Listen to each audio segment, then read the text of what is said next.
Welcome back to another video, and yes, this is a mustache, and yes, this is a Hawaiian shirt, and yes, I am absolutely already in spring and summer mode, and I am looking at my upcoming spring season, my summer, and potentially even my fall race schedule. And if you're like me, you definitely want to make sure you have the right kicks on your feet. You want to make sure you're building out that shoe rotation for a good daily trainer, long run shoe, recovery shoe, and most importantly, at least most importantly to me, that awesome race day shoe. Today, I'm going to be diving into some of the rad shoes that Hoka has been dropping, and I honestly think Hoka finally has a full rotation for you. You have that shoe you can take on race day, daily trainer, long runs, and recovery. I haven't been able to say that about Hoka. Specifically, they have not had a race day shoe that I think could keep up with the big boys. So with the introduction of the Rocket X2, I think we finally have a shoe brand that could do a little bit of everything and do it really well. So sit back while I go through some of these shoe rotations that I think might be helpful for you for this upcoming spring and summer season. And before I do, smash that like button and hit the subscribe button. Costs you nothing, but it absolutely helps the channel. Now sit back, relax, and let's dive into some rad Hoka gear. The first shoe up is the daily trainer category, and I'm looking at the Hoka Mach 5. The ProFly Plus foam they're using in this is just fantastic. It's super light, and honestly, if you're going out on those daily runs, it just really does the job. I've been using this. This is well over 250 miles, close to 300 miles, and it's definitely holding up. I've been doing this for shorter runs, 3 miles up to like 8 miles, and it just does the job extremely well. The lockdown is fantastic on this shoe. It's a slightly gusseted tongue. It's not fully gusseted. It's very breathable. So again, we're getting to the spring and summer months. So you want a shoe that's not going to make your foot sweat. This is definitely breathable. The upper is just really nice. I had no issues at all with the lockdown. This was a shoe that honestly was a huge surprise to me.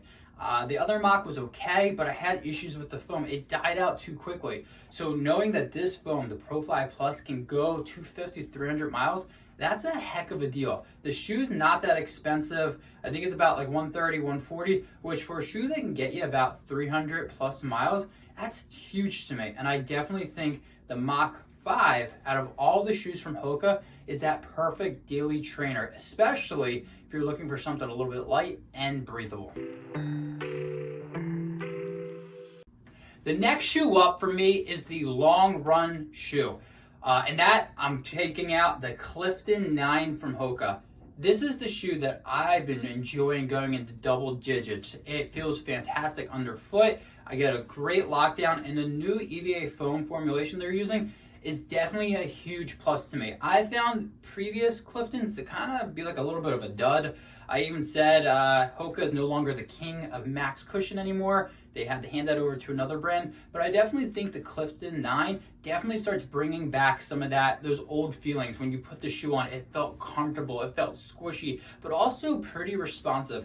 For a shoe that has a high stack, you can definitely push the pace in this. I'm not talking about tempo days, and I'm not talking about race day shoe, but I am definitely talking about when you're going out on a long run and you want to mix in some paces. I've been able to hit them. I felt like I had to put a little work into it, but it definitely can do that. This is definitely a shoe that if you wanted to, could be a daily trainer, could be a long run day shoe, but honestly for me, I think the Clifton 9 is perfect in that category, especially if you don't want to kill all your shoes. If you want to make sure you have some type of life in all of them, making this your long run shoe is really nice. I've been using it, again, 18 miles, 19 miles, and my legs feel fresh afterwards. And that's important. When you're in marathon training, ultra marathon training, whatever you're looking to do, having a shoe after that long run, you don't feel completely beat and that your legs aren't like, what did you do to me? That's important. Honestly, Clifton 9, long run day shoe, you won't be sad. All right, we are cruising along, and the next shoe up is your recovery day shoe. And the shoe from the Hoka line that I'm using is the Bondi 8. This shoe is max cushion as they get. It is one of those shoes that you're just going to put along I would not recommend picking up the paces. I think some runners could if they really wanted to, but this thing is a little bit heavier for a Hoka shoe, and it's one of those shoes that I use when my legs need a little extra oomph. That I know I just did a long tempo day run, or I just did a long run and my legs are tired and I want a little protection. The Bondi 8 is perfect for that. It is definitely a shoe. Again, look at that stack. That is huge. That is going to protect your legs. It's all about comfort with the shoe. It's plush upper, plush tongue, and definitely one of those shoes that you get a good lockdown in and you can cruise for miles.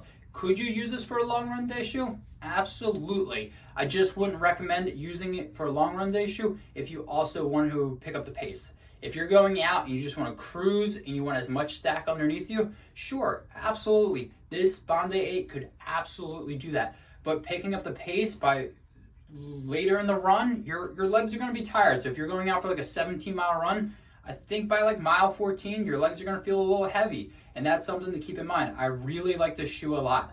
The other thing to mention too, since we are going spring, summer, and I got my summer stash already, this shoe runs a little hot. So if you're really in the South, definitely try this shoe on before, see if it works for your climate and your temperature. I found it ran a little bit hot, but again, for a recovery day shoe, taking this out for 5 miles on the recovery, this thing's fantastic.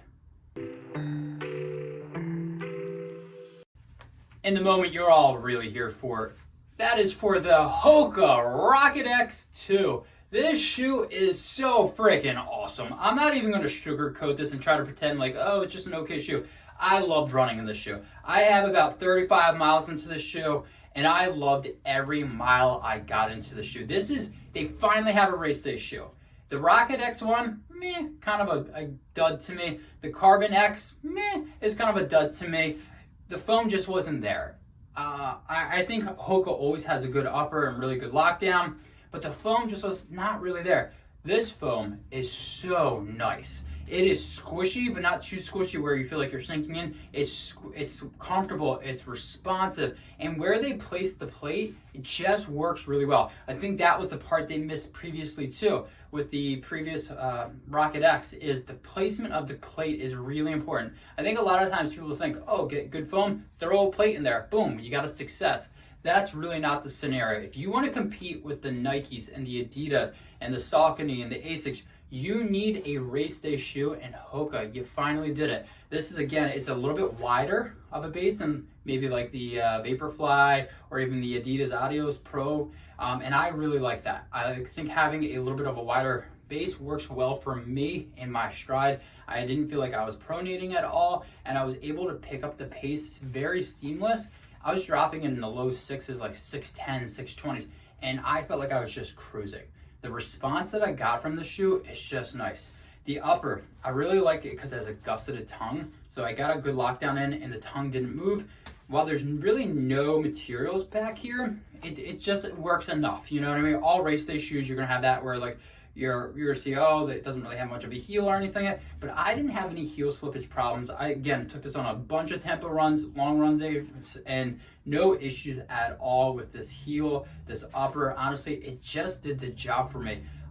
Again, if you're looking to being one brand, Hoka, you finally have the race day shoe, and this is a shoe I'm probably going to be wearing for my upcoming marathon. This is probably going to be a shoe that on half marathons I'm wearing because I just love the fit and I felt fast in it. So there you have it. Those are the 4 shoes from Hoka that I've been absolutely loving, and I think you could grab all 4 of them and make a shoe rotation. Now, if you're saying to me, Cody, I don't want all 4 shoes, I get that. Life's really expensive. I think the one shoe you could knock out is the Bondi. I think while it's good, I think you can do a recovery day shoe with maybe the Clifton. But again, if you're saying, hey, I don't want all 4 shoes, the Bondi is probably the weakest out of all of them. I do think it's a great recovery day shoe, but if it's one of those shoes, you just can't afford it, this is the one I'm dropping out. And I would say these are the 3 that I'd be picking up. But if you go, hey, Cody, I just really don't want all 3 shoes. I can only afford 2. I think that one gets really hard. I think it comes down to preference. I think personally, I'd probably go with these 2. I'd probably go with the Mach and the Carbon X, Rocket X2. I think these 2 would work really well together. I think you can, depending on your expectations from a shoe. You could do daily runs in this, and you could do your long run day shoes in it if you really wanted to.